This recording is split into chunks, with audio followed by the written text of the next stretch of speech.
our webinar, so please turn on your camera. Okay, thank you. Assalamualaikum warahmatullahi wabarakatuh. Shalom, salam sejahtera bagi kita semua. Om Swastiastu, Namo Buddhaya, salam kebajikan. Good morning and welcome to the third SADC webinar with them, a different perspective to change your life. This webinar is held by English Conversation in Discussion Club, Universitas Pembangunan Nasional Veteran Yogyakarta.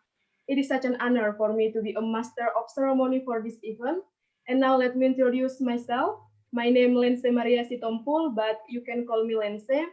My major is agriculture by 2019, and I'm settled in Yogyakarta. First of all, let's say thanks and gratitude to God who allowed us and also keeps showering us with his blessing and grace that we could still attend this event. Welcome, I say to the Honorable Ibu Dr. Anda Emi Nur Haryati M. Hum. Hello, Ibu. Good morning.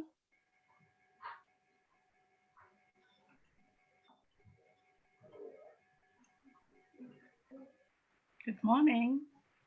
Okay. And welcome, I say to our speakers today, to Kak Suci Nur Hidayah ST. Halo, Kak Suci. Good morning. Hello, good morning. And to our speakers, to Kak Pipit Irfani Amorohman ST. Halo Kak Pipit, good morning.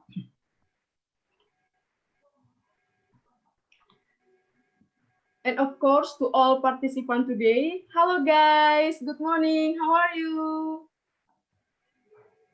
Good morning. Morning, Kak. Morning, Kak. Hopefully, Morning too. Okay, thank you. Okay, guys. So let's begin to first main agenda today. The first agenda that is speech from Ibu Dr. Anda Emi Nur Haryati M. Hum. So to Ibu Emi, times is yours. Okay, thank you very much, Mbak Lensi. Yeah? Okay. Well, good morning, dear audience, ladies and gentlemen. Assalamualaikum warahmatullahi wabarakatuh. First of all, let us thank to God the Almighty that we have been given a good health to do our activity this morning. Secondly, I would like to express my thanks to you all for giving me the chance to say a few words at this webinar on a different perspective to change your life. Today, April 25, 2021. Well, dear audience, ladies and gentlemen, as the advisor of ECDC Students of Activity Unit of UPN Veteran Yogyakarta, I'm really very proud of you that in this pandemic situation in which the conditions is not quite conducive for doing anything, especially learning, you are also spiritful to do this webinar to learn and to get good things by sharing each other your knowledge and experiences among the senior and junior members of ECDC.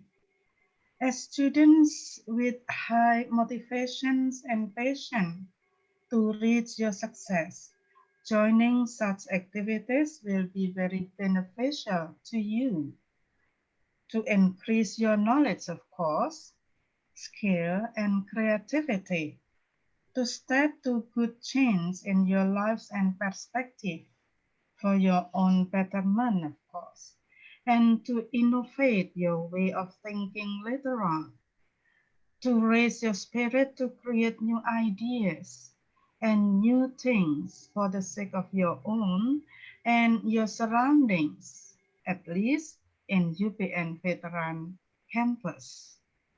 As your advisor, be sure I will always support you to do your activities for the good things to implement your goodwill. By basing on good intention to reach the best achievement in your studying, I always pray for you that God will bless you and grant you with your ideas or aspiration. So be active, be disciplined, be diligent, and be patient to gain your success. Dear audience, ladies and gentlemen, well, I think it's enough for my words. I hope you can enjoy your webinar today. Oh, well, excuse me. I ask for your apologize that I may not be able to join your program for the whole time. Anyway, I hope that you will have a nice meeting. Be healthy and be happy with the programs of ECDC webinar. Thank you. Wassalamualaikum warahmatullahi wabarakatuh. Thank you. Yeah. Thank you, Bu Emi, Okay, for I'm speaking. to be returned to Mbak Lensi. Yeah. Okay. Yes, thank you. Okay. So guys, we will move to the next agenda, that a speech from President of English Conversation in Discussion Club 2021. So to Kak Milenia Agatha, times is yours. Oke, Bismillahirrahmanirrahim. Assalamualaikum warahmatullahi wabarakatuh. Good morning, everyone. The Honorable of ECDC Advisor, Ms. Dr. Anda M. Minur Haryati M. Hum, the Honorable of ECDC Webinar Speaker, and as well as my fellow participants who I'm proud of. This may be to Allah Subhanahu wa Ta'ala for His mercy, so that we can gather by virtual meeting in this morning for ECDC Webinar 2021. First, I want to say thanks for the time giving. I also would like to thanks to all of the organizer who have prepared for this event very well. And then not to forget, I want to say welcome for all of ECDC webinar participants who have agreed to attend this webinar. This webinar is held to develop our different perspective about how to change our life. So we know that basically in this current situation of COVID-19 pandemic, it is not easy to us to develop our different perspective, to do our best action. So with the knowledge provided by this webinar, it's be useful for all participants to have great decisions. So I hope that this webinar can give benefit to all of the participants. I forgive if there are any wrong words from me. Thank you. Wassalamualaikum warahmatullahi wabarakatuh. Thank you, Kak Milen, for a speech. So guys, now we will move to the next agenda, is our main agenda, that a sharing session from our speakers today, from Kak Suci and Kak Pipit, and will be guided by our moderator, Kak Della Reski, as a staff of Public Relation English Conversation in Discussion Club 2021. So guys, I'm remind you to obey the rules of the webinar, so our webinar can run smoothly. And before it, I will read it curriculum vitae from our moderator, and you also can see the curriculum vitae in your screen. So let me to reading that.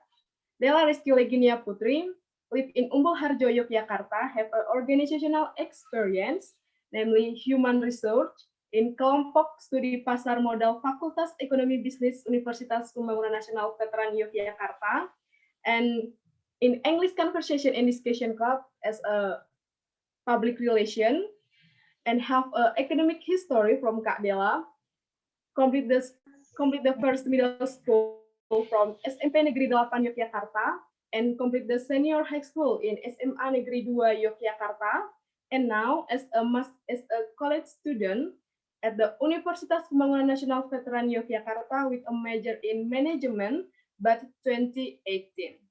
And school summary from Kak Della Rizky, business and marketing, public speaking, and speaker of Unala Goes to Community held by Unala Youth, and planning and organizing from human research staff of KSPM and ACDC.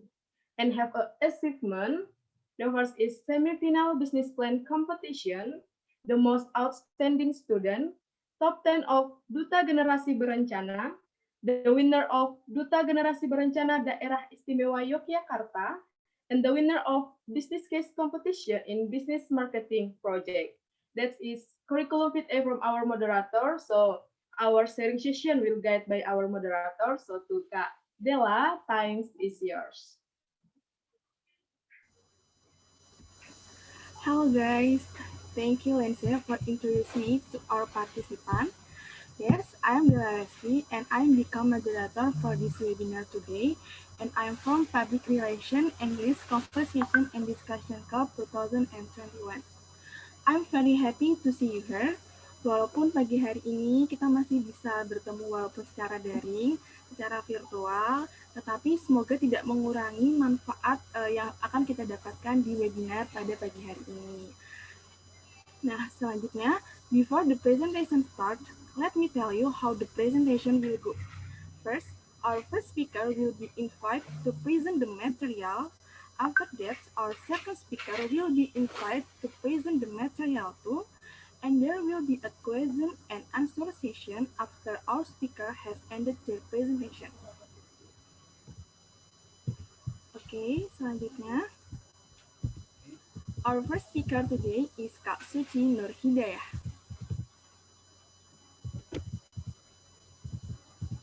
Kak Suci Nur Hidayah, graduate with bachelor degree in Petroleum Engineering Department, University of Pembangunan Nasional Veteran Yogyakarta, as a young professional with passion for the reservoir, drilling, production, and economic of oil, gas, and geothermal engineering fundamental.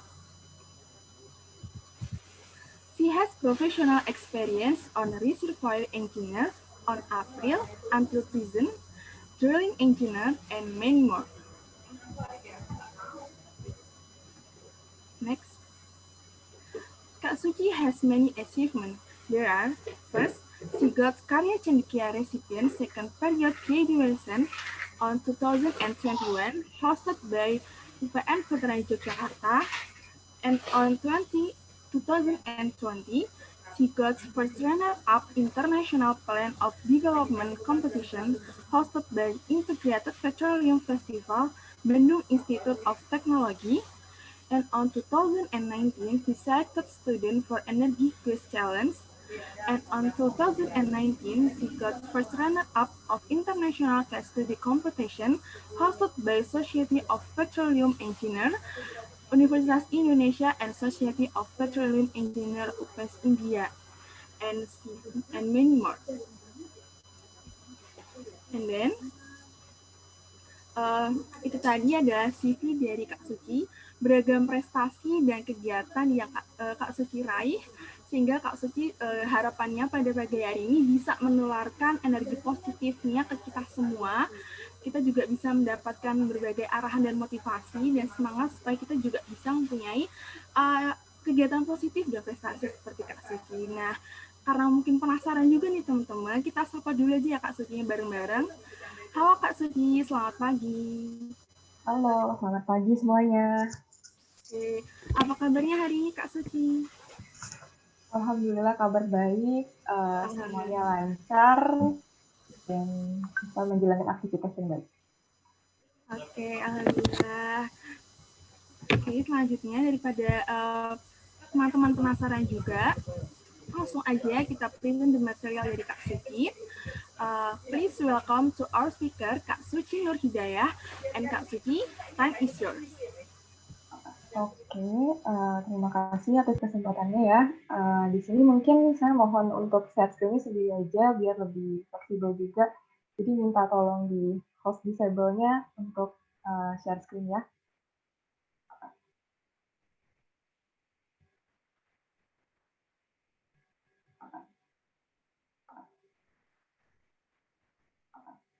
Oke, gimana? Udah kelihatan semua screen-nya?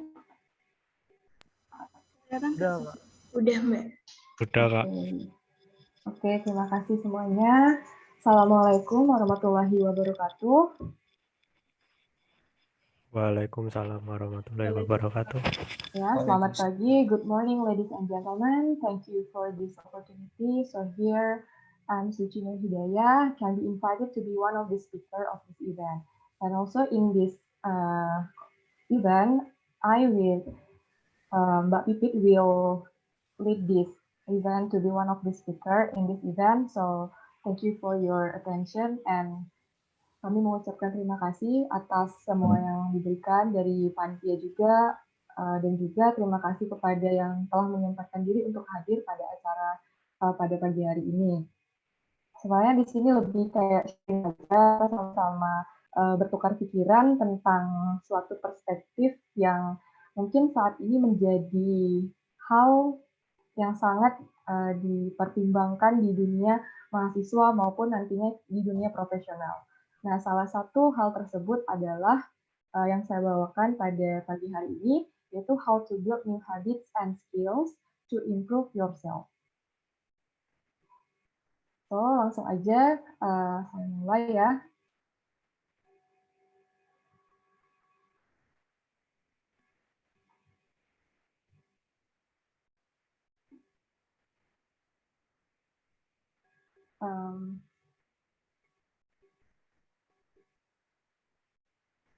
Maaf ya, kayaknya ada sedikit kendala.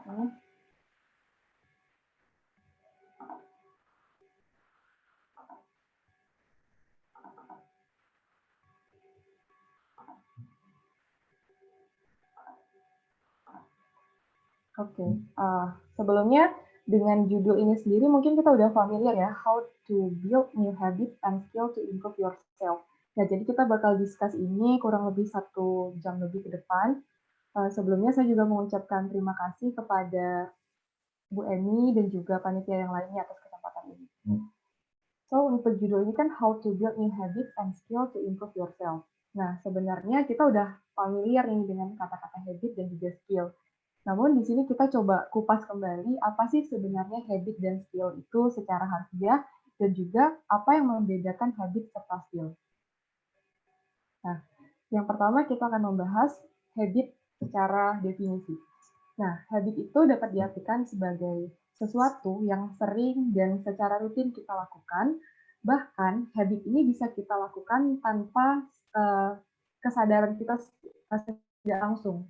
Jadi kita bisa melakukan hal ini tanpa kita ketahui, karena kita sudah terbiasa dengan hal tersebut. Nah, habit ini menurut psikologi juga memiliki arti yang hampir serupa dengan penjelasan sebelumnya. Namun di sini dari psikologi sangat menekankan bahwa habit itu adalah sesuatu yang distimulus oleh otak kita, kemudian akan dilakukan respon oleh tubuh terhadap stimulus yang ada di otak tadi.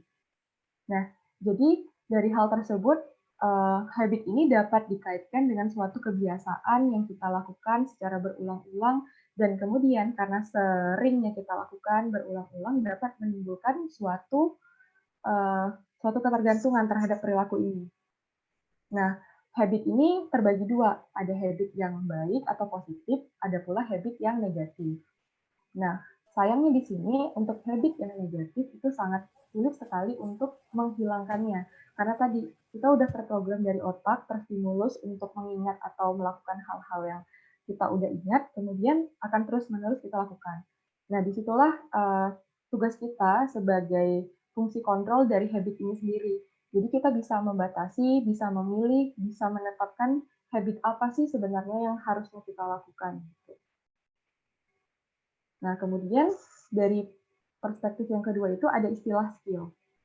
Skill itu sebenarnya kalau kita dalam bahasa sehari-hari bisa aja kita ungkapkan sebagai keahlian. Jadi ketika kita ingin melakukan suatu hal yang spesifik, kita butuh keahlian khusus nih. Nah, keahlian inilah yang disebut dengan skill.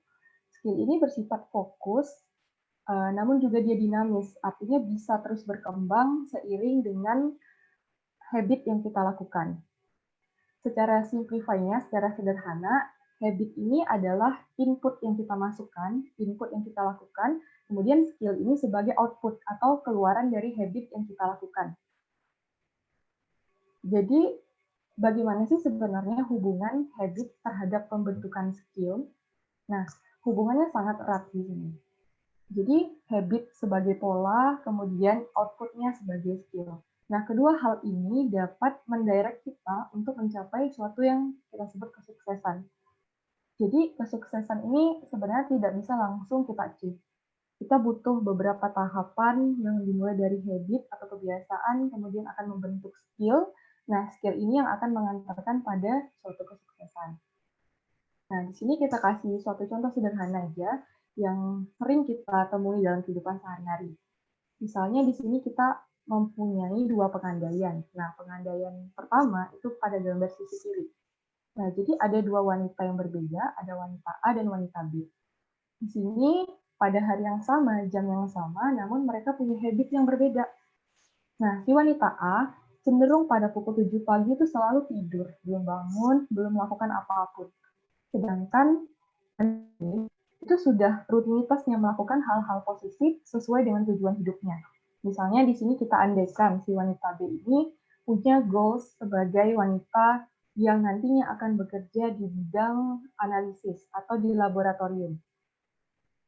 Kemudian kalau dia ingin menjadi seorang analisis, seorang laboratorium, otomatis dia harus punya skill analisa yang baik. Nah, salah satu habit apa yang dia bisa lakukan untuk meningkatkan rasa analisa yang tinggi itu, yaitu salah satunya membaca. Nah, dengan situ dia mengukur habit apa aja sih yang dia butuhkan. Nah, kemudian dia lakukan habit tersebut, dia lakukan kebiasaan tersebut setiap harinya, sehingga membentuk skill analisa yang baik dari kebiasaan membacanya itu. Nah, biasanya dia terus melakukan aplikasi hal yang sama kedua wanita ini setiap harinya berulang, dan berulang. Jadi wanita A ini sama wanita B sama-sama punya waktu sehari itu 24 jam. Tapi wanita A ini cenderung produktifnya cuma 5 jam atau cuma 8 jam karena dia kebanyakan tidur atau santai-santai dalam hidupnya. Bukan berarti kita nggak boleh tidur, cuman kayak lebih bagaimana dia memanage time-nya itu dengan baik. Kemudian kita sebarkan lagi ke wanita B. Dia itu punya waktu 24 jam, tapi dia bisa menggunakan kurang lebih waktunya itu 50% untuk hal-hal yang produktif.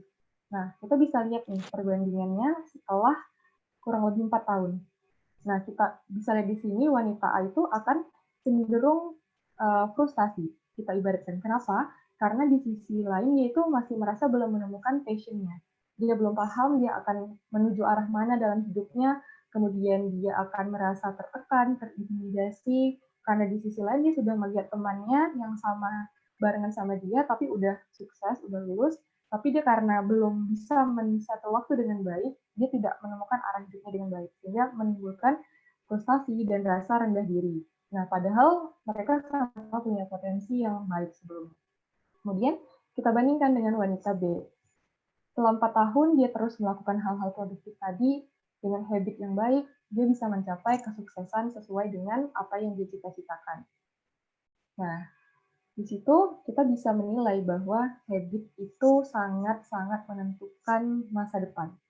Bukan berarti kita mendahului takdir bahwa orang yang rajin itu pasti akan sukses, orang yang malas pasti akan tidak sukses. Tidak, kita tidak mendahului takdir, tapi memang itulah suatu gambaran yang bisa kita jadikan tolak ukur. Karena seberapa besar usaha yang kita lakukan, seberapa besar ilmu yang kita punya, itu akan mengarahkan kita pada suatu hal yang positif di masa depan kita. Gitu. Nah, jadi dari penjelasan tadi, tentunya kita sering bertanya-tanya nih, bagaimana sih caranya membentuk sebuah habit? Nah, sebuah habit ini, yang pertama kali yang harus kita lakukan sebelum membentuk habit adalah set goals dulu. Tentukan tujuan yang ingin dicapai. Do you want to create a habit? Kalau kamu merasa iya ingin mempunyai habit apa, kamu tentukan dulu ini, what behavior do you want to create? Kamu ingin membentuk perilaku seperti apa sesuai dengan tujuan hidupmu.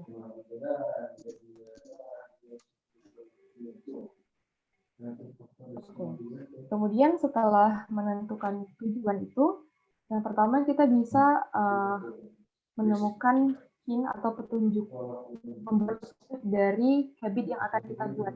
Nah, seperti apa? Contohnya kita membuat waktunya. Kita ingin melakukan habitnya itu kapan? Misalnya pagi hari kah, malam hari, siang hari, itu udah kita buat plannya. Kemudian di mana akan kita lakukan, dengan siapa aja kita akan berinteraksi, apa yang akan kita lakukan, dan banyak hal lain yang akan kita buat plannya untuk mencapai habit yang kita inginkan. Kemudian kita tentukan reward buat diri kita sendiri. Setelah kita merasa melakukan habit, apa sih yang akan saya peroleh gitu. Misalnya, saya punya punya habit rajin membaca. Minimal saya membaca 1 minggu 1 buku misalnya.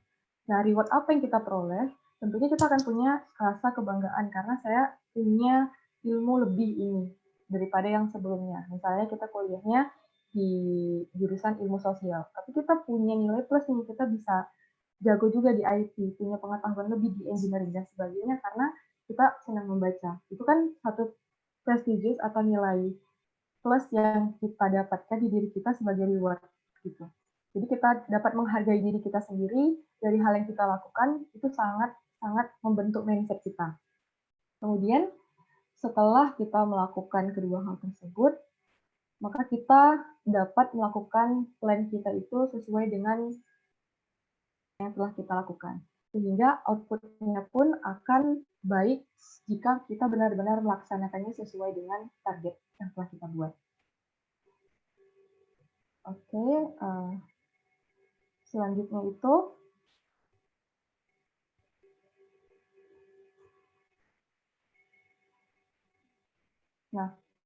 dari berbagai macam pembahasan skill, sebenarnya skill itu ada banyak ya. Jadi skill itu tidak bisa dispesifikan apa saja skill. Jadi skill itu sebenarnya banyak sekali, ada ratusan bahkan tidak bisa kita jabarkan satu persatu, tapi skill itu based on tujuan kamu tadi. Nah, di sini aku mau coba sharing 5 essential people skill yang notabene harus dimiliki oleh seseorang yang ingin menjadi profesional gitu. Baik itu dari mahasiswa maupun nantinya untuk dunia kerja. Nah, beberapa essential skill itu dapat lagi kita spesifikkan berdasarkan karakter cara kita berkomunikasi. Nah, dari salah satu buku ini yang menurutku sangat inspiratif sekali bukunya. Di dalam buku ini dia memuat 3 kategori cara komunikasi. Nah, jadi sebelum kita membahas skill, kita kaitkan dulu dengan komunikasi seperti apa yang dapat membentuk skill ya. Karena komunikasi itu salah satu sarana kita untuk membangun skill. Jadi dalam cara berkomunikasi itu ada terbagi 3, yaitu agresif, asertif, dan pasif. Nah, agresif ini adalah orang yang cenderung menggebu-gebu, ingin pendapatnya lebih didengar, kemudian lebih dominan biasanya dalam kelompok. Kemudian ada kelompok yang komunikasinya itu bersifat pasif. Biasanya orang-orang pasif ini lebih senang untuk dibimbing, kemudian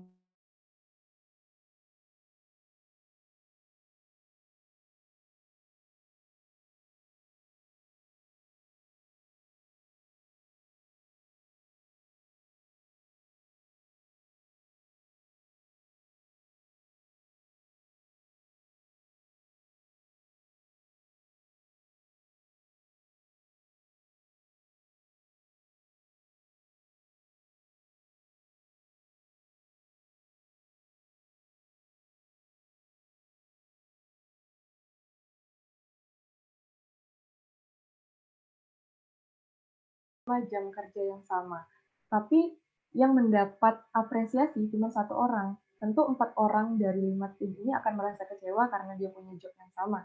Nah, harusnya kalau orang ini adalah orang yang agresif di antara 4 orang ini, maka dia akan cenderung memusuhi orang yang mendapat apresiasi, kemudian akan meronta marah-marah dan juga emosian. Nah, kalau orang yang pasif itu digambarkan sebagai ya udah pasrah aja, terima aja, meskipun load kerjanya sama, tapi tidak diapresiasi, tidak masalah gitu. Orang pasif seperti itu. Tapi orang asertif itu tidak. Dia tuh pandai menempatkan diri.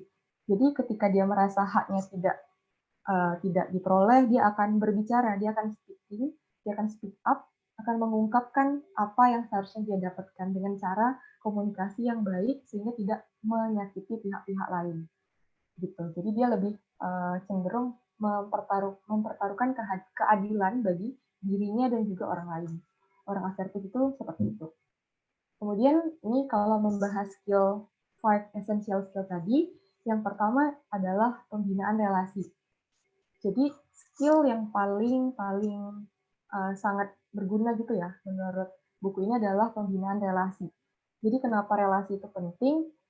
Ketika kita ingin melakukan hal apapun sebagai makhluk sosial, kita tentu butuh masukan, butuh juga kerjasama dengan orang lain. Nah, cara kerjasama itu dimulai dengan relasi tadi. Kita bina relasi yang baik dengan orang, maka kita akan mudah dalam mencapai tujuan kita tadi. Kemudian yang kedua adalah rasa ingin tahu. Nah, orang-orang dengan rasa ingin tahu yang tinggi itu cenderung ingin mempelajari hal baru, kemudian ingin menambah wawasannya terus, sehingga dengan rasa-rasa ini dia akan mudah untuk memperkaya skill-skill yang lainnya.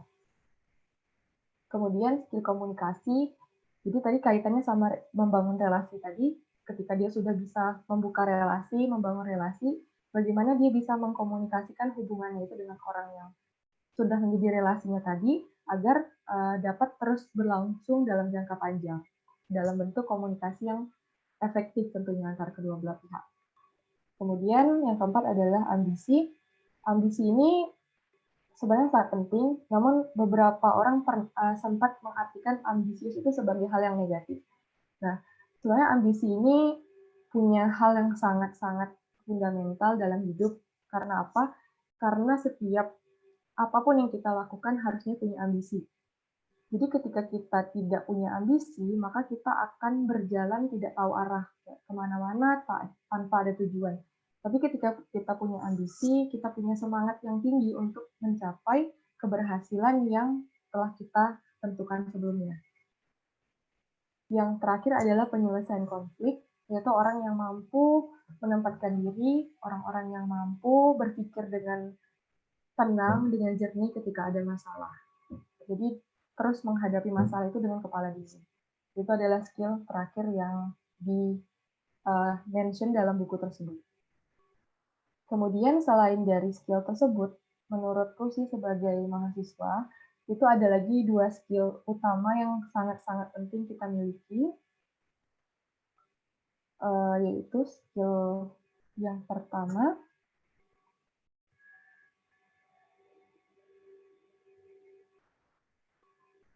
sorry ya, ini agak koneksinya agak jelek. Oke, yang skill lainnya itu adalah disiplin. Disiplin itu adalah suatu tindakan yang dapat membuat kita melaksanakan list to do kita dengan baik. Jadi kita tadi udah set kan, kita mau jadi apa, kita mau ngelakuin habit apa, karena dengan disiplin kita bisa terus continue melakukan hal-hal yang sudah kita rencanakan tadi. Kemudian kunci selanjutnya adalah selain disiplin, yaitu time management yang baik. Dengan memanage time, kita mampu menyesuaikan diri, mampu mengatur dan menolak hal-hal yang tidak harus kita kerjakan. Misalnya kita sudah punya plan untuk jam 9 pagi, saya harus belajar bahasa Inggris grammar gitu misalnya. Ya udah, 9 pagi itu settle aja buat belajar grammar. Nah, ketika ada distraction, misalnya ada ajakan bermain, misalnya main game atau segala macam, seharusnya kita bisa mentolerir diri kita untuk menghindari dulu ketika memang kita sudah punya goals. Lain halnya untuk hari-hari libur, mungkin kita bisa spare time kita untuk refreshing gitu. Jadi time management kalau memang sudah ada jadwal, ya tolong dikerjakan jadwal terlebih dahulu. Nah, dari penjelasan tadi, tentu kita pasti masih bertanya nih, skill apa sih yang sebenarnya harus diri saya miliki? Nah, itu semua balikin ke diri sendiri, kita mau jadi apa, mau mencapai tujuan apa, maka asalah skill yang relate sama posisi atau tujuan yang balikan ke diri sendiri gitu. Mungkin itu aja kalau sharing tentang skill dan habit yang bisa disampaikan.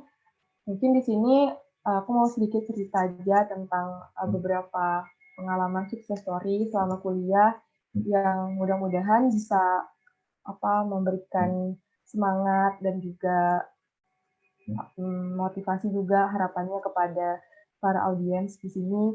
Mungkin kita juga di sini ada Mbak Pipit yang nantinya akan menjelaskan lebih tambahannya dan juga akan sharing-sharing tentang pengalaman Mbak Pipit yang nggak kalah menarik juga.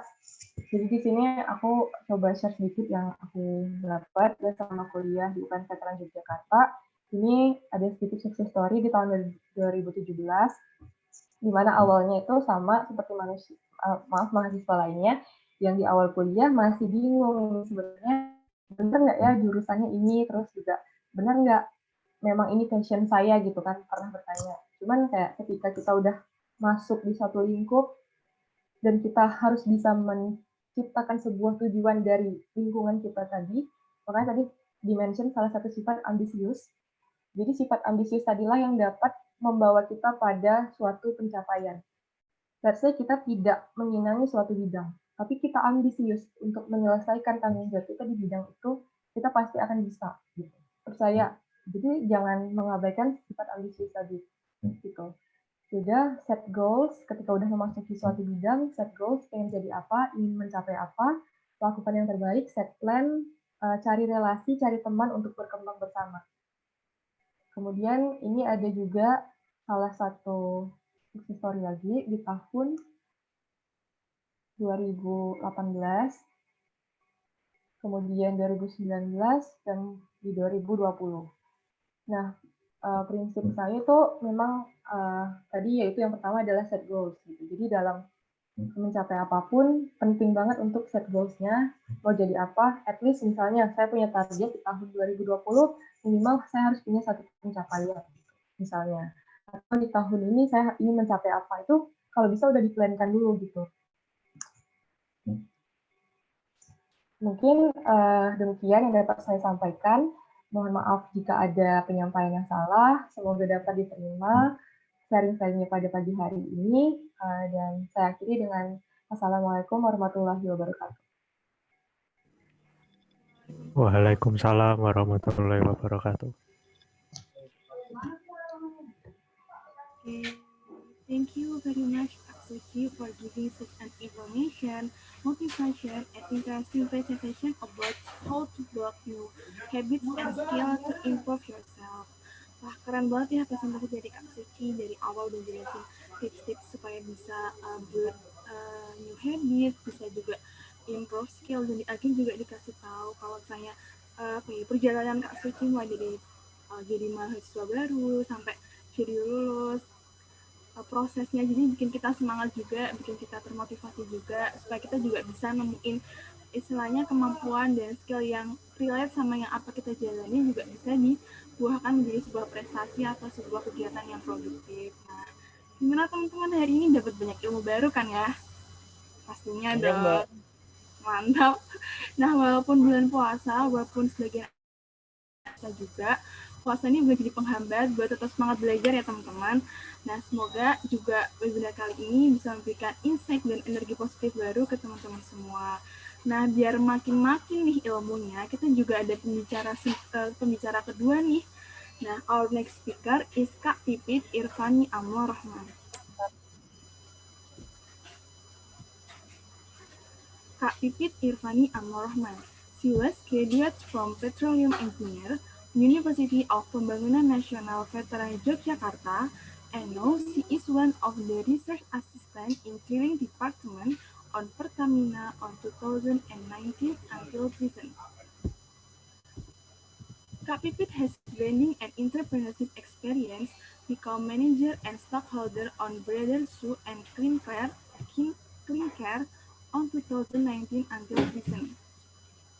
Kak Pipit has joined organizational experience. They are first, chairman of English debate competition, Youth as Future Energy, SPA annual event on 2016, and main secretary in Society of Petroleum Engineers on 2016 until 2017. Kak Pipit has so many achievements. There are: she is graduate from Schlumberger Middle East Learning Center Abu Dhabi 2018. Finally, student paper in 42 Indonesian Petroleum Association Competition and Exhibition 2018, and Schlumberger Civil Engineer Summer Internship on 2016, and many more. Nah, itu tadi teman-teman kurikulum kita dari Kak Pipit Irfani Amor Rahman sebagai pembicara kedua kita hari ini. Sebelum kita memasuki dan sebelum Kak Pipit present the material, kita sapa dulu Kak Pipitnya bareng-bareng. Halo Kak Pipit, selamat pagi. Halo, pagi. Apa kabarnya Kak Pipit? Alhamdulillah. Lagi sakit. Udah siap nih Kak buat nyalurin motivasi dan energi positif ke teman-teman hari ini? Insya Allah. Wah, pastinya nih. Oke, daripada lama-kelamaan, let's start our two next presentation from Kak Pipit. And Kak Pipit, time is yours. Okay, thank you very much. Ini nggak ada dosen lagi kan ya? Nggak ada Bu Emi kan? Nggak ada dosen-dosen kan di sini? Ada Bu Emi, Kak Pipit. Ini Bu Emi kayaknya udah nggak ada kan ya? Masih ada, Nggak, Kak. oh masih ada. Oh, jadi tadi maunya santai aja, lalu-lalu aja, tapi kalau ada Bu Emi, Nggak apa-apa ya Bu Emi. Nggak apa-apa, Mbak Pipit. Silakan. I'm trying to follow your speech. milenial semua. Ya, nggak apa-apa, santai aja. Saya suka dari Mbak Suci tadi. Sekarang Mbak Pipit, silahkan. Saya akan ikuti. Permisi nggak Bu? Anjir, betul nopo-nopo. Ya, ini terima kasih for Mbak Suci to present very amazing presentations. I'm not as accomplished as her to present, but I would like to share some knowledge, or maybe not knowledge, it's only some experience that I've been through before. So let me share.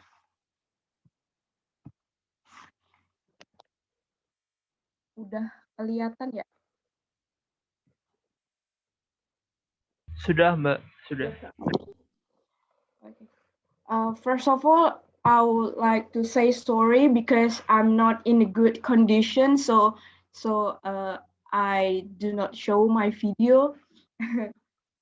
And then thank you very much for all the ECDC committee that invite me as I don't know whether I deserve to call speaker because the theme is quite hard.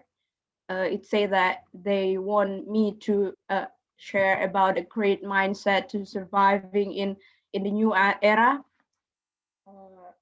But I think I'm still learning how to survive now in my working life. So maybe I will share about what mindset maybe for the college student need to know for now before they decide to join the working life. Ya karena kan masih mahasiswa kan, mungkin karena saya udah masuk ya mungkin sebentar lebih awal daripada kalian yang masih di college, mungkin itu sih yang saya decide untuk share. Ini sebenarnya cuma dikit aja sih presentasinya.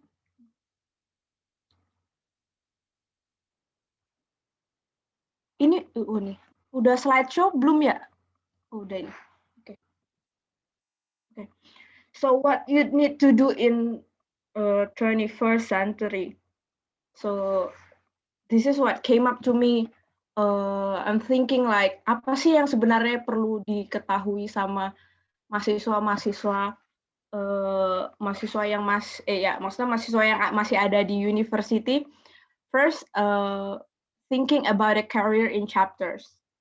Guys, kalau biasanya sih emang tidak bisa dipungkiri sih kalau misalnya masih mahasiswa tuh disibukkan oleh academic activity, right? Based on the book, based on what your professor told you or something else. But actually, for another university, kayak saya compare ke university yang lain, yang itu mereka itu kalau misalnya selama di university itu mereka udah think ahead about their career. They talk to professional, they seeking for the opportunity, itu lebih ahead daripada yang setidaknya yang dulu saya lakukan di college. Tentu yang dikatakan Mbak Suci tentang join the competition, join the conference, or do your academic progress is responsibility for all the college students. But what's more important is to prepare what your career ahead, because it is not theory at the first place, you need to know the condition of working life itself before deciding to join the career that you want. Nah, kalau misalnya sekarang tuh saya lihatnya, dulu juga saya kayak gitu sih, kayak college student itu lack of knowledge about working life. Mereka nggak tahu sebenarnya nanti kalau misalnya pada mau graduate mau kemana, ataupun company yang mereka tahu apa aja itu most likely sangat-sangat terbatas sih. Seperti yang misalnya mereka pasti dengernya dari senior mereka dengernya dari, kalau dosen lebih bagus lah ya, maksudnya kalau dosen kan pengalaman networknya lebih banyak kan, jadi knowledge-nya yang dikasih student juga bagus. Cuma terkadang kalau misalnya senior yang baru 1-2 tingkat di atas itu kan masih terbatas ya. Jadi ya college student juga dapat reference about the working life itu juga masih sangat limit gitu kan.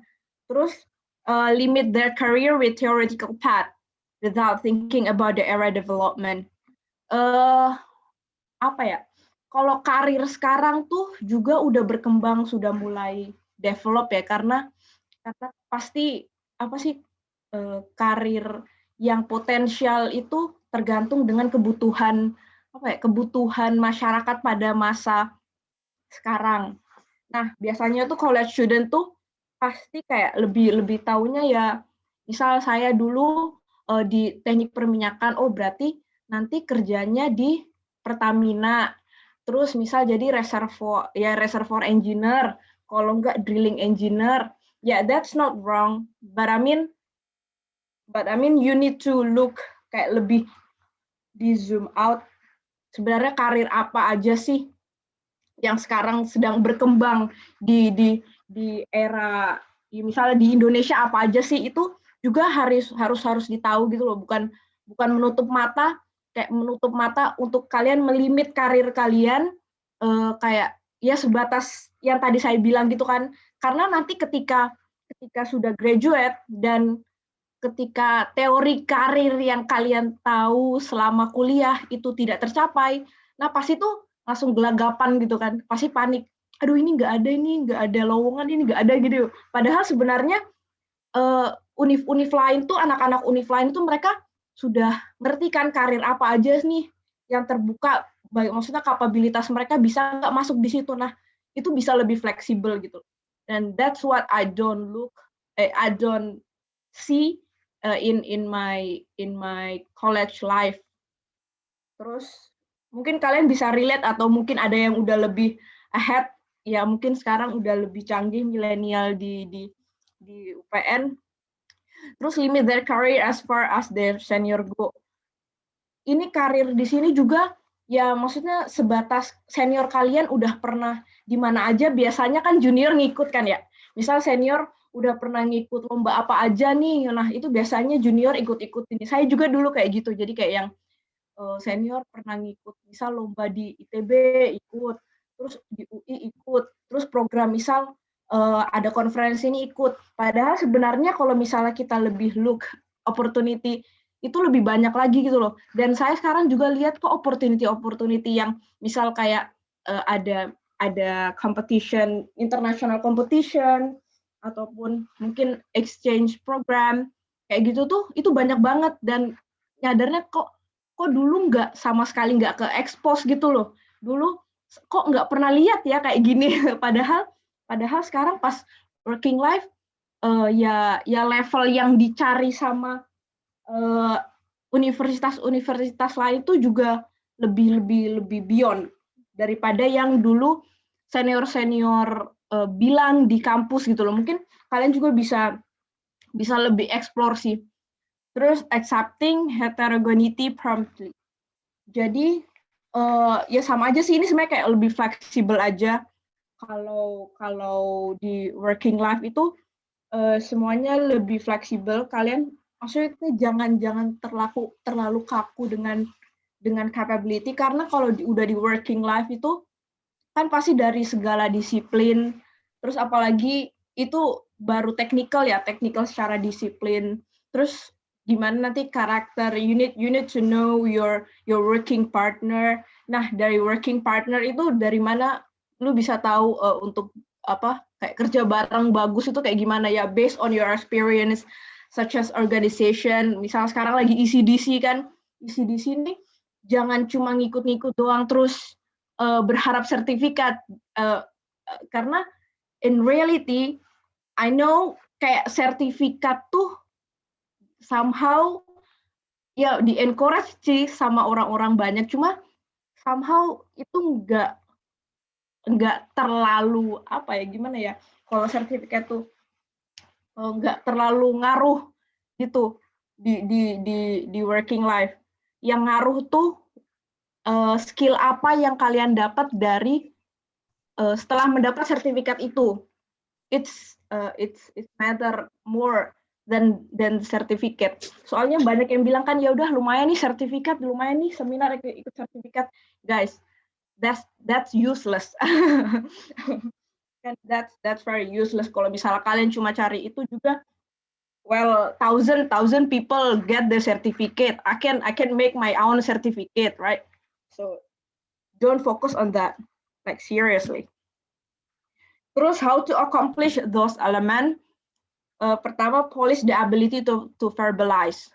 Ini banyak sih yang bilang, ini maaf ya Bu, ini lu modal ini ngomong doang kayak gitu kan. Lu dia pintarnya ngomong doang. Well, to achieve the ability to speak well itu nggak mudah gitu loh. It based on a lot of experience, a lot of practicing, dan itu yang juga diperlukan sih untuk ketika in working life. Kalau misalnya gelagapan, terus you do know how to speak well, you do know maybe for somehow you don't really know how to speak English. So this is your time to speak as much as possible in the college life. Because if you make mistake, nobody will mock you because you are a college student, guys. So siapa sih yang mau ngejek anak-anak mahasiswa misalnya lagi ngomong gelagapan, nggak apa-apa. Tapi itu lebih burden lagi ketika kalian in working life dan you do not know how to speak English. Itu lebih malu lagi. Ya kayak somehow itu lebih, kenapa dulu gua pas di univ nggak ngomong ya, kenapa gini, gua kan nggak bisa ngomong. Please erase all those talk, because nanti kalian bakal regret kalau misalnya nggak praktis sekarang. Terus kedua, observe very closely. Kayak lebih di-observe lagi sih sekarang karir-karir yang ya apa sih, yang develop itu sekarang apa. Misal kalau kalian emang tertarik untuk satu jalur dengan major kalian, it is totally okay. I'm not here to say that you need to look for MT lah, management trainee or another role that opposite to your major. No, it's up to you where want to choose what career. Tapi lebih dilihat lagi sebenarnya kalau sekarang itu requirement-nya apa aja gitu. Jadi kayak ini saya lihatnya dari adik saya sih, tapi somehow ini benar juga sih. Jadi dia lihatnya kayak sekarang tuh misal dia IT engineer, terus dia lihat role sekarang tuh misal di Gojek, terus dia lihat requirement-nya apa aja. Jadi dia berangkat dari situ, nah dia improve skill-nya dari sekarang. Jadi kayak, oh iya juga ya, dari dulu aku juga nggak pernah kepikiran, misal jadi drilling engineer, mereka itu perlunya emang skill apa aja gitu, sertifikat apa aja, apakah mereka butuh TOEFL, apakah mereka butuh misal GRE atau apa kan, misal kayak gitu. Tapi itu bagus juga sih, jadi kayak bukan cuma prepare, tapi tahu apa skill standar apa aja yang mereka butuhkan. Itu biasanya ada kan kalau misal bukaan, lihat aja itu role-nya, requirement-nya apa aja. Terus have the courage to transform. Ini kalau nggak punya courage, nah ini this all only theory. You need to transform in order to gain something new. So, and then the fourth, find your partner to improve. Like Mbak Suci said, partner in the college life, not only college life, but in working life, it's very, very essential. When you get partner to improve, then you can do anything. Because I found my team in college life, then I can feel like, okay, bring it on to me. I can do anything with my team. So we improve together. So that's very important. Kalau misalnya ada yang, aduh aku pengen belajar sendiri dan itu emang improve, ya nggak apa-apa. Cuma kalau misalnya nggak mau nyari teman, terus alasannya yaudah aku sendiri aja, tapi sebenarnya malas cari partner ataupun apa ya, takut apa, itu jangan dijadiin alibi. Jadi harus tahu sebenarnya emang bisa improve sendiri atau emang cuma malas cari partner aja gitu. Terus asalkan partnernya nanti jangan sampai cilok. Bisa bahaya. Jadi partnernya buat akademik aja. Terus for the fifth, find your life reasons. Humans should be benefit for others in order to have the meaningful life. Ini juga sih. Jadi kalau misalnya to choose your partner, to want to improve your skill, kalau misalnya reasonnya cuma buat diri sendiri, I don't know, this is my personal experience. Kalau misalnya reasonnya cuma diri sendiri, itu reasonnya mostly weak sih. Itu cukup lemah. Tapi kalau misalnya kalian, oke, aku pengen bisa jadi benefit to society, I want to be someone that useful to improve my community, itu trust me itu kalian pasti punya strength yang kuat, goals yang kuat, drive yang kuat to accomplish those goals. Yeah, I think that's all for me. Ya, ini sharing aja. This is the quote that I like. Thank you very much. Saya kembaliin ke moderator.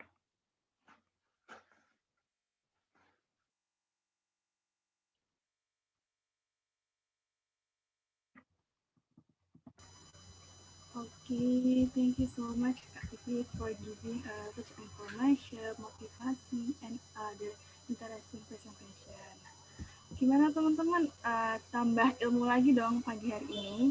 Tambah semangat lagi buat nentuin ngembangin skill, ngembangin pengalaman, supaya bisa semakin menemukan pribadi dan bisa menjadi berkembang menjadi lebih baik. Nah, aku termotivasi banget jujur pribadi dari kedua narasumber kita pagi hari ini, baik Kak Suci maupun Kak Pipit.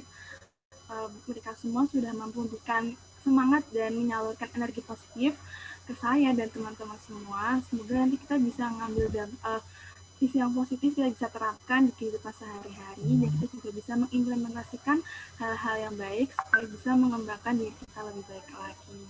Nah, oke, memasuki sesi selanjutnya, yaitu sesi tanya jawab kepada kedua narasumber kita hari ini. For our participants, now at the time for question and answer session. For the participant who want to ask our speaker, please write the question on the room chat, or you can unmute to question directly to our speaker, Kak Suci and Kak Pipit.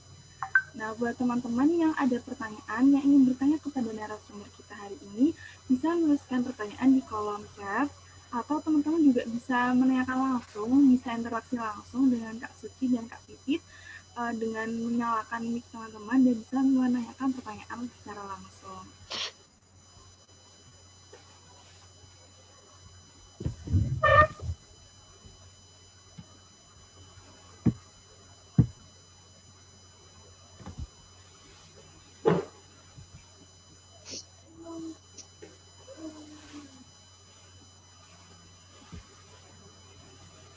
Oke, ini udah ada pertanyaan yang pertama dari Kak Desak Nisa. Ini Kak Desak Nisa mau langsung bertanya aja, apa saya bacakan aja nih?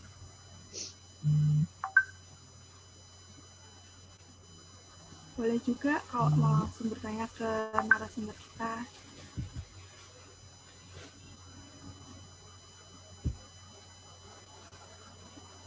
Oke, jadi saya bacain aja ya. Dari Kak Desak Nisa untuk, oke, siap Kak. Kak Desak Nisa untuk Kak Suci, pertanyaannya adalah, ketika kita mulai membangun habit itu, sering di tengah jalan kita dilanda rasa bosan. Kita tentu mencari hiburan untuk mengatasi rasa bosan kita. Nah, ketika kita terjebak dalam zona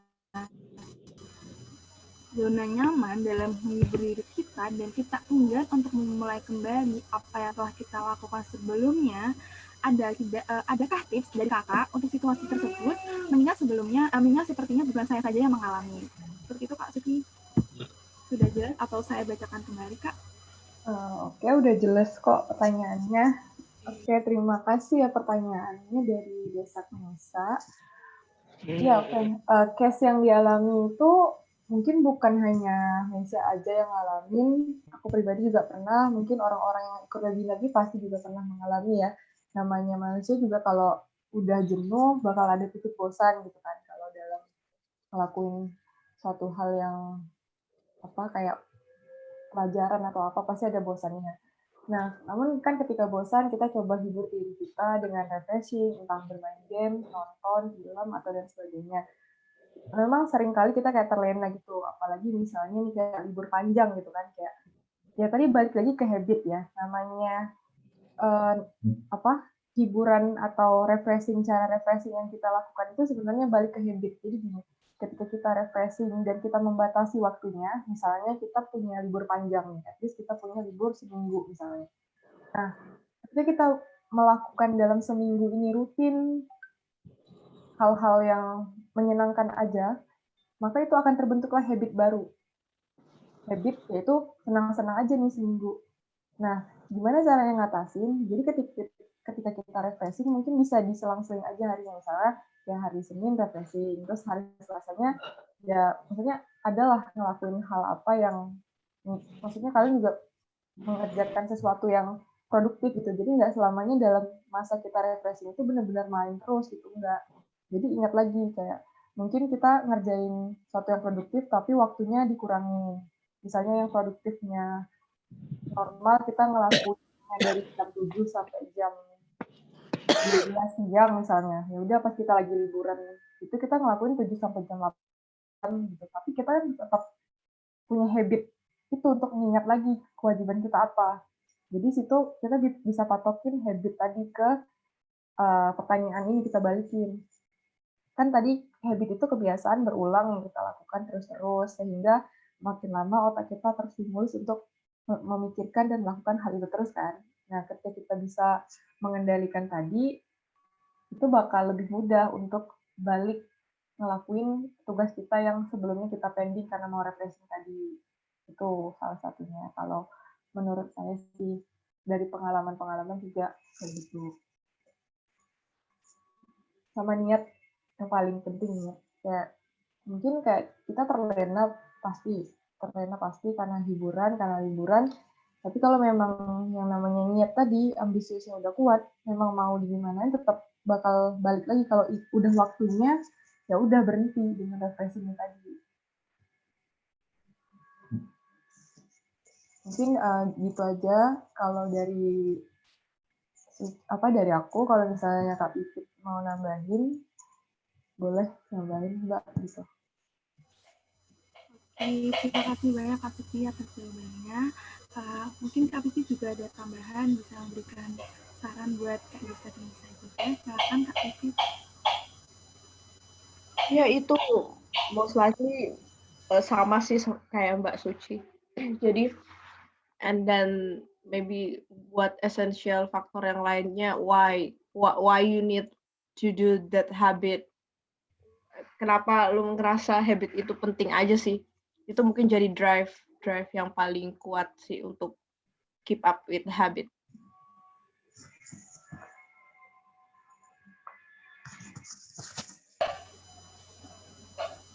Oke, baik. Terima kasih Kak Suci atas jawabannya, Kak Pipit juga atas tambahan jawabannya. Pada intinya kita bisa tetap fokus menjalani habit. Kita yakin kalau misalnya habit itu suatu kebiasaan yang perlu dibangun secara terbiasa. Kalau kita sudah terbiasa juga kita bisa nemuin kalau itu termasuk hal yang perlu dilakukan. Seperti itu Kak Nisa. Apakah ada tanggapan? Oke, baik. Baik, terima kasih Kak Desa Nisa atas pertanyaannya. Lanjut ke pertanyaan berikutnya dari Kak Putri Aprilia. Ini Kak Putri Aprilia mau on mic atau mau saya bacakan aja?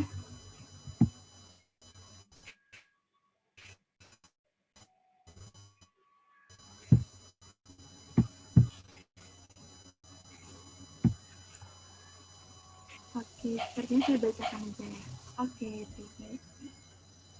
Aprilia untuk kasus ini, menurut kakak, pada umur berapa seorang mahasiswa harus sudah tahu passionnya apa? Dan jika seseorang mampu melakukan apapun, maksudnya tidak menonjol di bidang tertentu, apakah itu termasuk seseorang yang belum sadar akan passionnya? Terima kasih. Kak Suci, apakah sudah jelas pertanyaannya? Oke, udah cukup jelas ya pertanyaannya. Dari siapa? Nuryani ya? Iya, Putri Aprilia. Oh ya, Putri Aprilia. Oke, pertanyaannya itu tadi bagus juga, relate banget sama yang kita bahas tadi. Mungkin kalau dari passion sendiri, harusnya kapan kita tahu ya passion kita? Kalau bisa tuh secepat mungkin ketika kita ingin mencapai suatu, gimana ya, mungkin kita kayak balikin ke ini sih. Kadang kita mau set goals juga, kita mikirkan passion kita juga gitu kan. Mungkin di sini kita bisa merasakan dulu dari diri kita senangnya di mana sih gitu. Jadi kan passion itu seperti sesuatu yang kita sukai, kemudian kita mampu kerjakan, itu menurut pengertian udah bisa dikatakan passion gitu. Jadi kalau misalkan kita cuma suka sama suatu hal, tapi kita tidak mampu dan tidak berbakat di situ, menurutku belum bisa dikatakan passion. Jadi passion itu balance, kita suka sama hal tersebut, kita juga mampu melakukan hal tersebut, baru bisa disebut passion. Jadi pikirkan lagi, tanyakan pada diri sendiri. Misalnya kita di kuliah kan mungkin di semester 1-2 itu kita dapat mata kuliah termasuk general ya, general dalam hal kayak kita punya mata kuliah bahasa, kemudian mata kuliah matematika, fisika, dan yang general tuh. Nah, mungkin kalau ketika kita udah kuliah, harusnya kita udah tahu, ini adalah bagian saya di bidang ini gitu. Kita nggak bisa lagi lari ke passion luar kalau untuk di kuliahnya. Tapi nanti untuk ke dunia kerja, itu bisa lagi kita balikin ke diri kita. Karena di kuliah itu, kenapa kita dianjurkan juga untuk ikut organisasi, terus juga ikut ekskul ataupun tambahan-tambahan UKM dan sebagainya, itu sebenarnya salah satu sarana buat mencari passion gitu. At least kita masuk nih, udah terlanjur masuk di suatu jurusan, misalnya kayak teknik perminyakan. Mungkin orang berpikir output dari teknik perminyakan harus kerja di lapangan, harus jadi engineer. Sedangkan orang yang masuk ke teknik perminyakan belum tentu sudah tahu passion-nya di awal gitu. Karena kita tamat SMA itu masih ngawang, masih coba-coba dan belum tahu bidang yang saya bisa di mana dan saya senangi gitu kan. Nah, mungkin dari tadi kita pengalaman kuliah sekian tahun, kita coba gali lagi potensi kita dari misalnya organisasi dan kita compare sama akademik kita rasakan sebenarnya saya lebih nyaman di mana nih ketika belajar tentang mata kuliah di jurusan, kira-kira saya nyaman nggak ya ketika menganalisa bidang ini, atau ketika saya nantinya bekerja di bidang ini yang notabene akan bekerja seperti yang saya pelajari di kuliah ini, ngerasain itu nyaman nggak? Gitu. Nah, ketika misalnya udah nyaman, oke lah. Terus kita bisa compare lagi nih dengan adanya organisasi kan tadi. Kita compare di organisasi, kita ketemu orang luar dari jurusan lain, kemudian dengan persepsi dan pola pikir yang berbeda dengan kita, kemudian kita bisa compare juga itu, oh kalau di organisasi kita belajar nih caranya menjadi orang yang bisa bersosialisasi, menjadi leader, menjadi teamwork yang baik, menjadi public relation dan sebagainya yang dimana organisasi akan ganti-ganti posisinya kan, bisa jadi sekretaris segala macam. Nah kita rasakan, oh passion saya ternyata lebih ke ekonomi nih, misalnya kayak aku dulu pengalaman kayak di teknik perminyakan nih kan, kuliahnya minyak. Tapi di perminyakan ada satu hal yang sangat kayaknya aku senangin gitu. Aku senang banget di ekonomi engineering gitu. Jadi kayak senang bahas-bahas tentang keekonomiannya perminyakan. Jadi kayak merasa kayak passionku di sini gitu. Ya udah aku kayak perdalamin aja itu terus, belajar itu terus. Kayak lebih nyaman di situ dan kayak maksudnya ngerjain sesuatu yang bakal relate sama itu lebih nyaman gitu. Jadi nemuinnya seiring dengan praktek berjalannya waktu bisa nemu passionnya. Makanya jangan takut untuk mencoba, karena kita nggak bakal tahu passion kita kalau kita nggak nyoba hal-hal yang baru. Jadi kalau kita fokus belajar kayak misalkan di jurusan manajemen, ya udah belajar aja nih, nggak pernah ikut coba pengembangan diri yang lain. Itu akan sulit menemukan passion. Passion itu bisa terbentuk karena kita merasakan, kita praktekkan, baru bisa tahu passionnya di mana. Mungkin kalau hal lain yang bisa mendeteksi passion, mungkin kayak ini ya tes psikologi gitu ya. Cuman kan kalau psikologi itu juga kita belum belum melihat hasilnya dan apa yang kita rasakan gitu. Jadi lebih ke praktek. Cara lainnya yaitu dari tes psikologi sih bisa tahu passion juga sebenarnya.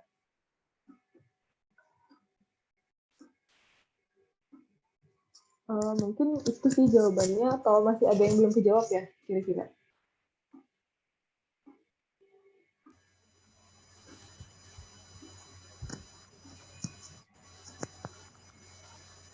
Gimana Kak Putri Atria?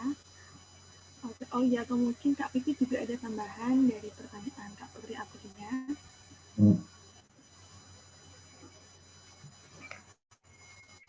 Ya, ini pertanyaan tentang passion ini ya udah turun-temurun lah ya untuk mahasiswa. Kayak literally semua orang nanyain, ini passion saya, ini apa sih sebenarnya? Jadi terus mau gimana ya atau gimana? Dan dulu gue juga pernah kayak diskusi gitu sih sama temen, jadi kayak yang ini kayak passion ini udah overrated deh, kayak yang dikit-dikit passion, dikit-dikit passion. Tapi sebenarnya benar yang dibilang Mbak Suci, kalau misalnya you guys can figure out your passions as soon as possible, that will be better. Tapi di satu sisi yang lain ada juga orang yang sampai sekarang belum tahu passionnya. Bahkan aku pun sendiri juga masih figuring out. Jadi mungkin untuk tahu passion apa itu emang life process. Jadi untuk kapan kamu harus tahu passion kamu itu nggak ada patokan. Jadi keep going on, trying something new, as Mbak Suci mentions.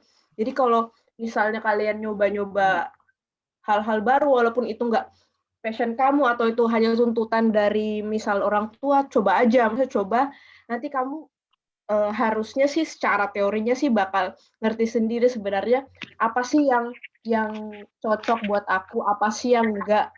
Walaupun nanti at the end you don't find any passions, kayak apa sih ini kayaknya nggak ada yang klop semua, tapi ya udah fine aja. That's totally okay guys. Kayak yang as long as you do something benefit, as long as you do something good, I think that's still good reason. Jadi mungkin jangan terlalu berpatokan sama passion sampai ada yang dia kuliah, dia udah decide, seharusnya dia responsibility to finish that study, tapi just because the reason of passion, kayak she drop out or they drop out from the college. Padahal harusnya kan sebagai orang itu responsibility sendiri itu juga sesuatu hal yang penting, bukan cuma passion yang penting. Jadi kayak ya it's okay, kayak semuanya berjalan. Mungkin gitu. Baik, terima kasih banyak Kak Suci, Kak Pipit pertanyaannya atas jawabannya atas pertanyaan dari Putri Aprilia. Semoga dari Putri Aprilia dan teman-teman semua di sini sudah bisa menemukan yang terbaik sesuai jalannya juga dengan tidak takut untuk mencoba hal baru yang yakin itu bakal mendatangkan manfaat dan hal baik buat dirinya sendiri. Seperti itu. Bagaimana Putri Aprilia? Apakah sudah mampu menjawab? Oke, baik. Terima kasih kembali. Pertanyaan berikutnya yaitu datang dari Kak Deslita Sitohang. Kak Deslita mau menanyakan langsung atau saya bacakan?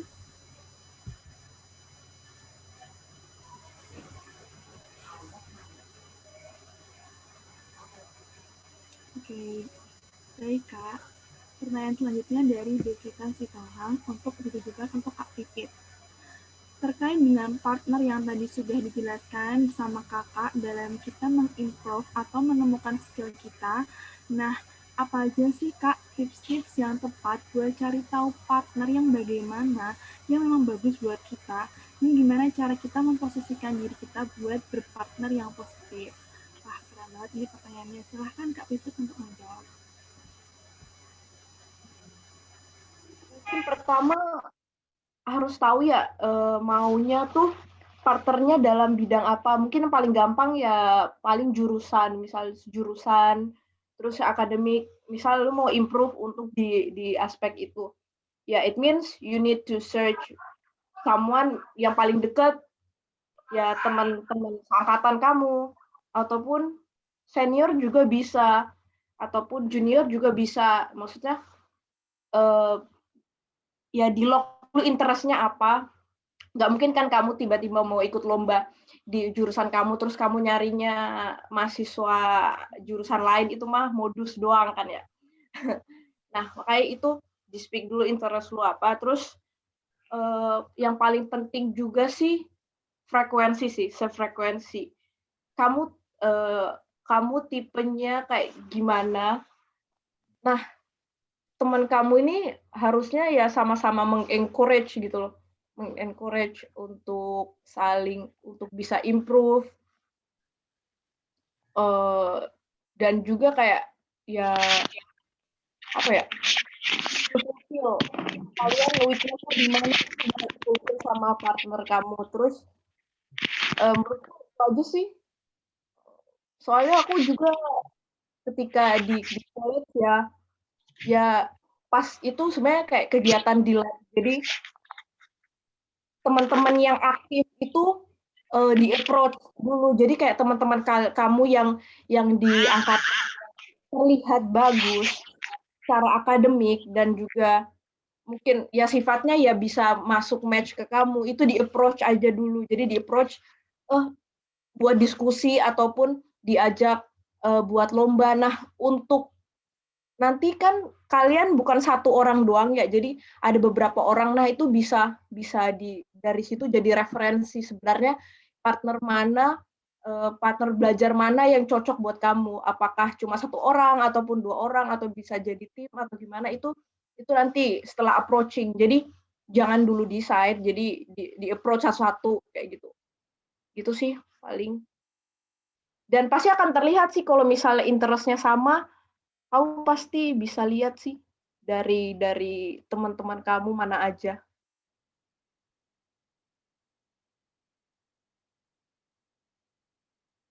Terus gimana cara kita memposisikan diri kita buat berpartner yang positif? Berpartner yang positif ini gimana nih? Ya stick on the plan. Kalian tujuan berpartner gimana?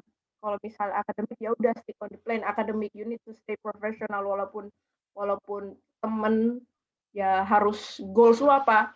Academic, that's it. I think that's all. Maybe Mbak Suci have another answer. Oke, baik. Terima kasih Kak Pipit atas jawabannya. Mungkin dari Kak Suci mau menambahkan jawaban dari Kak Pipit menjawab pertanyaan dari penanya. Oke, terima kasih buat moderator sama Mbak Pipit juga. Mungkin kalau jawabannya kurang lebih sama kayak Mbak Pipit, benar. Sesuai ini sih dari jurusan dulu, kita cari yang sesuai dengan diri kita gimana, tujuan kita apa.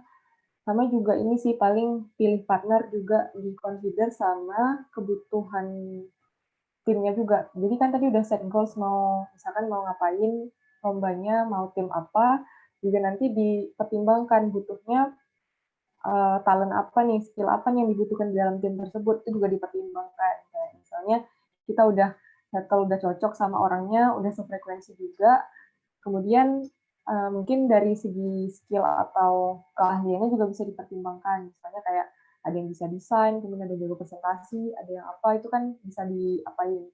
Cuman kalau memang lebih utamanya itu yang sefrekuensi sih. Jadi kita juga pas mau buat plan udah sevisi, kemudian mau latihan bareng juga udah enak karena udah cocok gitu kan. Jadi bisa disesuaikan dari ini juga skill yang dibutuhkan dalam tim tersebut untuk tujuan apa dulu gitu. Mungkin itu aja tambahannya. Yang lainnya kurang lebih sama. Baik, Kak Suci. Kak Pipit, terima kasih atas jawabannya juga. Seperti itu ya, dia cerita si Tuhan. Semoga bisa menjawab juga, semoga bisa memahami juga. Oke, baik, terima kasih juga. Oke, pertanyaan selanjutnya datang dari Kak Nuryani. Ini Kak Nuryani mau menanyakan langsung atau saya bacakan juga?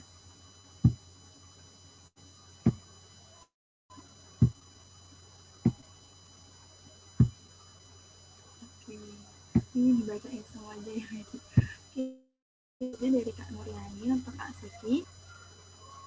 Terkait dengan passion sekarang, bagaimana jika kita sudah tahu tentang passion kita, namun kurang mendapat dukungan dari lingkungan, khususnya orang tua?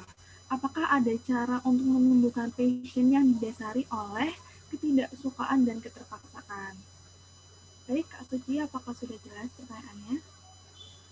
Oke, udah jelas banget pertanyaannya. Silakan Kak Suci. Ini ya pertanyaannya agak-agak kritis juga nih. Apakah ada cara untuk menumbuhkan passion yang didasari oleh ketidaksukaan dan keterpaksaan? Oke, jadi balik lagi ya tadi kan sebenarnya passion ini adalah hal yang disukai dan mampu kita lakukan. Nah, kalau misalnya di lingkungan kita tidak support dengan passion kita, dan itu adalah salah satu yang sangat kita concern, yaitu kita ingin melakukan hal yang dipandang baik oleh orang tua dan lingkungan, mungkin kita di sini mungkin agak sedikit ada challenge ya buat mengembangkan karir gitu, karena kita punya passion A, tapi kita tidak didukung oleh lingkungan ataupun orang tua gitu. Nah, sebenarnya kan kalau kita kerja atau melakukan sesuatu enaknya sesuai passion. Tapi kembali lagi ke tujuan dari kita tadi, kita mau nomor satukan lingkungan ketimbang passion atau gimana. Kalau misalnya kita menilai kayak mending lingkungan itu yang pertama, jadi dukungan support dari lingkungan yang pertama, otomatis kita tidak bisa menjalankan passion kan. Nah, kalau misalkan di sini kita tidak bisa menjalankan pekerjaan sesuai passion, mungkin kita akan timbul pertanyaan, apakah mungkin saya melakukan pekerjaan lain di luar passion saya gitu kan? Apakah hal itu bisa memaksa diri saya atau menjadi sebuah keterpaksaan sesuai pertanyaan ini tadi kan? Nah, menurut aku sih kalau menumbuhkan passion baru itu mungkin agak sedikit sulit ya. Aku belum tahu juga, belum pernah baca juga apakah ada penelitian yang bilang kalau passion itu bisa dibuat. Cuman kalau dari pemikiran secara logikanya, passion itu udah memang bawaan diri ya. Cuman tadi skill itu yang bisa dibentuk. Kan untuk kita melakukan pekerjaan atau sebuah fungsi dalam organisasi atau dalam kuliah, itu kan kita yang butuhnya skill ya. Skill itu kan bisa dibentuk dari habit. Nah, mungkin dari situ kita bisa mengalihkan ke habit tadi. Jadi dari habit yang udah sesuai sama passion atau sama skill yang ingin kita bentuk, kemudian kita latihan terus, setelah kebiasaan tadi menghasilkan skill. Mungkin kayak misalnya orang yang passion itu dia tidak perlu berlatih lama udah jago, kalau orang yang nggak passion mungkin dia butuh waktu lebih lama aja untuk bisa melakukan hal yang sama seperti yang passion. Mungkin di situ lebih membantu buat menimbulkan skill baru di dalam bidang yang tidak awalnya bukan passion kita gitu. Mungkin gitu aja kalau dari pertanyaannya. Baik, terima kasih Kak Suci atas jawabannya. Mungkin dari Kak Pipi juga bisa menambahkan jawaban.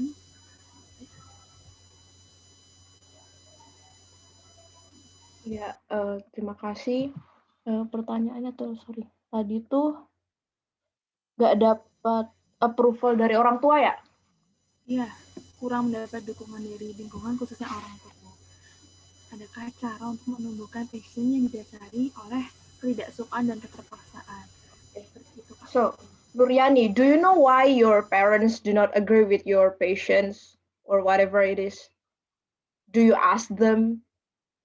Kalau misalnya Nuryani bisa speak,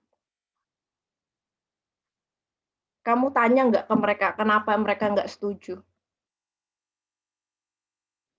So actually maybe we need to think more mature lagi ya.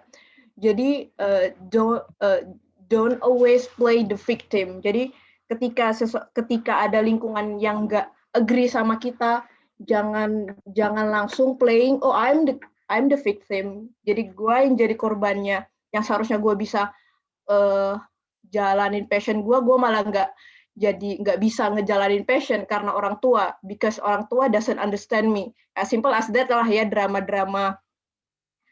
kita, drama saya juga. Jadi mungkin you need to discuss with your parents first why they didn't agree with your passions, your path. Karena guys, pokoknya do not underestimate your parents. Kayak walaupun let's say mereka education-nya bisa di bawah kalian ataupun or whatever, tapi they have reason why they didn't agree with you. Whether whether entah si pekerjaannya itu nggak potensial buat kamu di future, atau mereka tidak melihat capability yang seharusnya ada di yang kamu sebut passion itu di diri kamu gitu loh. Tapi you say you have passion on that, tapi mereka nggak lihat kamu itu bisa punya kapabilitas di situ atau enggak kayak gitu. Soalnya kan mereka gimana ya? Logiknya mereka hidup lebih lama. Mereka maksudnya mereka punya kayak some faith. Mereka punya udah experience. Jadi kalau misalnya awalnya sih aku solusinya ya pertama discuss aja dulu. Orang tua itu pokoknya kalau misalnya as long as mereka lihat kayak kamu itu udah punya keyakinan, kamu tuh punya udah dipercayalah sama orang tua, kayak orang tua itu kayak nggak mungkin, harusnya sih nggak mungkin, nggak agree sih. Tapi ketika mereka nggak lihat kamu punya kemampuan itu, mereka belum percaya sama kamu, ya wajar aja kalau mereka nggak setuju sama kita kan, basically like that. Jadi discuss aja dulu, jangan underestimate mereka. Karena mereka nggak tahu apa-apa, orang tua nggak tahu apa-apa, don't say that. Terus kalau misalnya untuk menumbuhkan passions, ketidaksukaan atau keterpaksaan,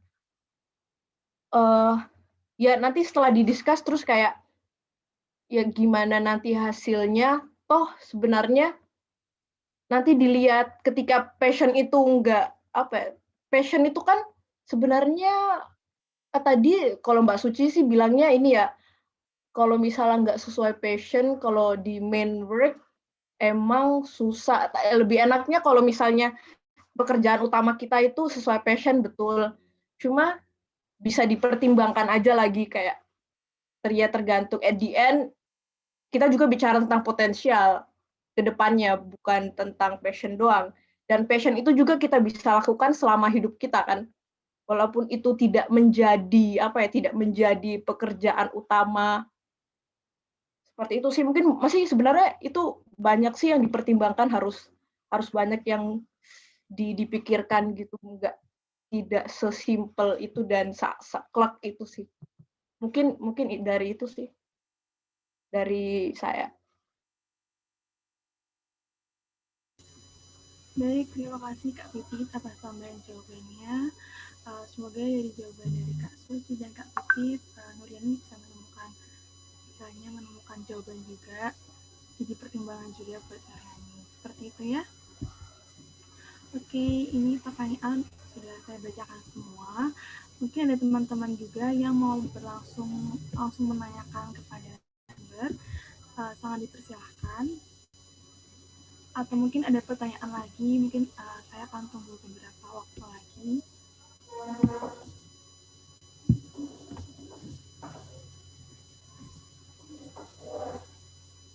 Itu Mbak Nuryani ada follow up feedback sih. Oke, dari Mbak Nuryani, bagaimana Mbak? Ada yang ingin ditanyakan kembali, silahkan bisa interaksi langsung juga kepada kedua narasumber kita. Ini menurut mereka passion itu bakalan kurang berguna di masa depan. Itu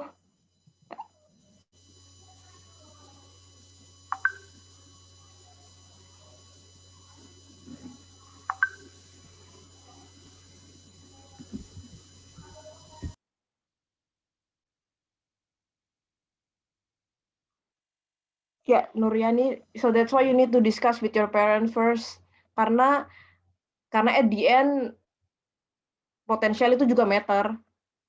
Jadi sama-sama matter dibanding passion. Dan if you talk about passion that it won't fit you, at the end kamu susah makan, secara logik itu bakal menggerus passion kamu sih.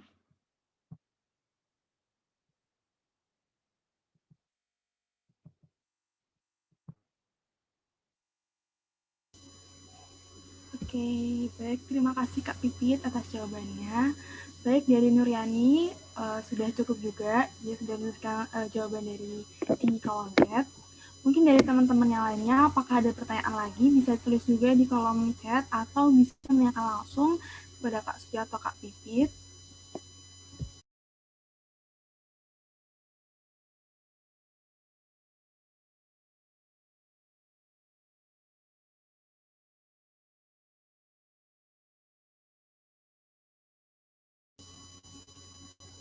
Oke, sepertinya sudah tidak ada lagi yang ingin bertanya. Semoga dari 4 penanya kita tadi sudah menjawab juga rasa penasaran, rasa kebingungan yang kita hadapi bareng-bareng. Dan semoga dari 4 penanya dan jawaban dari Kak Suci, Kak Pipi tadi bisa memberikan bisa memberikan motivasi buat kita semua juga untuk bisa menentukan yang terbaik buat kita.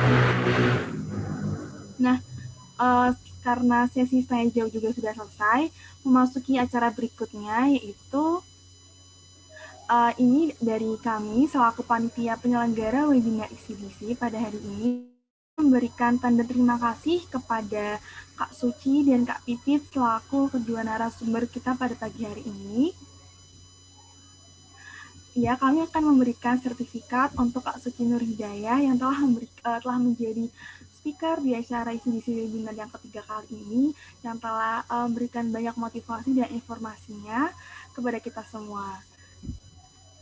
Semoga dengan sertifikat tadi bisa menjadi kenang-kenangan juga buat Kak Suci dan buat cerita juga pernah memberikan motivasi di sini ya Kak. Oke, selanjutnya juga ini tanda terima kasih kita untuk Kak Pipit. Sertifikat untuk Kak Pipit Irfani Muhammad sebagai speaker atau pembicara di ICDC webinar ketiga kali ini. Terima kasih. Ya, sama-sama Kak. Terima kasih kembali juga. Semoga Kak Pipit sehat selalu. Oke, teman-teman. For our participants, finally we come to the end of this webinar of a different perspective to change our life. Now, before closing this webinar, I want to draw conclusion from what the speaker said. Nah, dari kedua materi yang sudah diberikan dari Kak Suci dan Kak Pipit, baik dengan tema How to Build New Habits and Skill to Improve Your Skill, and Great Mindset to Surviving the New Era, perlu kita ketahui bahwa di era saat ini kita harus bisa mengembangkan skill dan kemampuan yang kita miliki, dengan salah satunya bisa mengikuti kegiatan positif dan lain sebagainya. Dan perlu juga memiliki disiplin yang konsisten, manajemen waktu yang baik, dan rasa keingin-tahuan dan komunikasi yang baik supaya kita juga bisa menentukan great mindset, kita juga bisa menentukan karir apa kita selanjutnya sehingga kita bisa improve skill lebih baik lagi dan bisa mengembangkan kemampuan yang kita miliki supaya bisa menjadi pribadi yang lebih baik ke depannya, bermanfaat bagi diri kita dan orang sekitarnya. Kurang lebih seperti itu conclusion webinar pada pagi hari ini. Oke, I would like to thank you untuk Kak Suci dan Kak Pipit sudah memberikan berbagai informasi dan motivasi pada pagi hari ini. Dan terima kasih juga kepada seluruh partisipan yang sudah aktif, yang sudah bertanya dan sudah mendengarkan materi hingga sampai waktu hari ini juga. Cukup sekian dari saya selaku moderator. Apabila ada kesalahan, apabila ada salah kata, saya mohon maaf. Sekian dari saya, Dela, dan saya kembalikan lagi kepada Lenses selaku MC kita pada pagi hari ini. Terima kasih banyak. Thank you, Kak Dela, to guiding our sharing session today so well. And thank you to our speakers, to Kak Suci and Kak Pipit. Thank you for amazing sharing session. And thank you to the answer of a question from all participants. And thank you to participants who give a question to our speakers. So our sharing session can run smoothly. So guys, I want to remind to all participants to fill the attendance on the link inbox chat. Okay, you can fill it, guys. Don't forget to fill the presence. before is useful for the sending certificate to all participants. So now we arrive at the await moment, namely the announcement of the participant who receive a door prize. So in this hour sharing session, 2 participants will get a door prize with the best question on the hour sharing session before. So are you curious, guys, to receive it?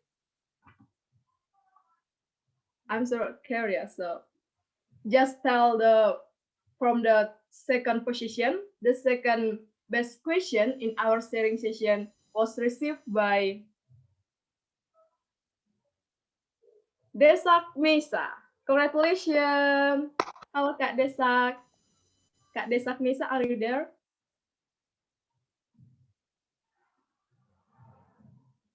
Okay, Kak Desak Mesa. So we move to the best question in our sharing session today. It was reached by, congratulations to Kak Putri Aprilianti. Halo Kak Putri, are you there? Yes, I'm here. Thank you so much, Kak. Okay, so to our winners today, to Kak Desak and Kak Putri, please contact the committee of our sharing session today. You can see in a box chat. Yeah, in the box chat you can contact the committee to get a door prize. So finally, arrive at the end of the event. To all participants, I remind again to fill the attendance on the link in box chat, because attendance is useful to sending a certificate for all participants. But before we close our agenda today, we will take a photo before, so please turn on your camera, guys.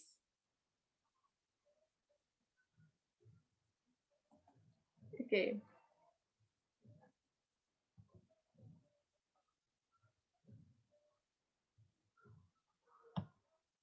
Okay,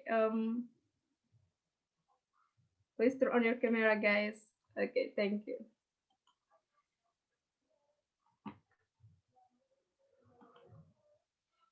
Okay, maybe we can wait for the other participant to turn your camera.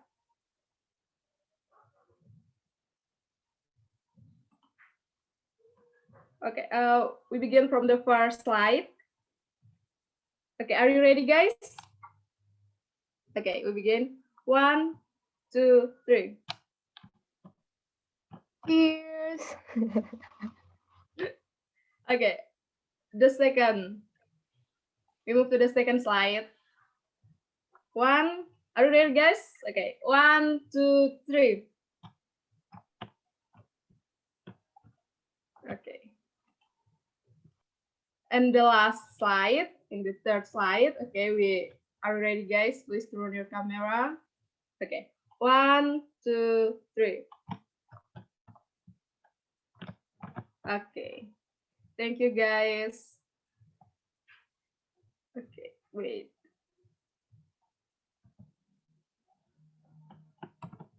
So finally, we arrived at the end on this our event, and I, as the master of ceremony, would like to say thank you to all participants for taking the time to participate in this event until the end. And thank you to our speakers, to Kak Suci and Kak Pipi. Thank you for your time. And thank you to our moderator. Thank you to Bu Emi to have until the end our sharing session today. Thank you so much. And I apologize if I make any mistake while guiding this event, and hopefully our activity can be useful for all of us, and you have a big motivation for yourself in our sharing session. In the answer of our speakers, you have a big motivation, and you have its potential and have a passion. You can know the passion of yourself. I hope it.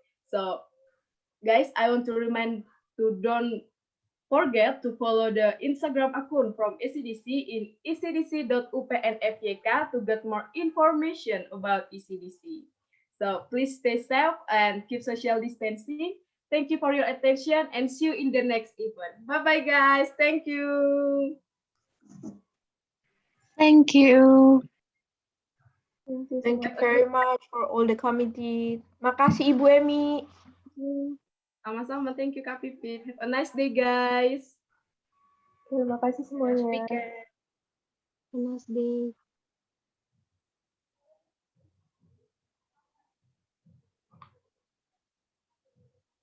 Izin live.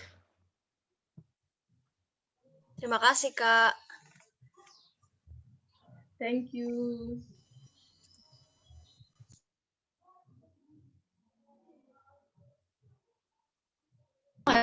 Thank you.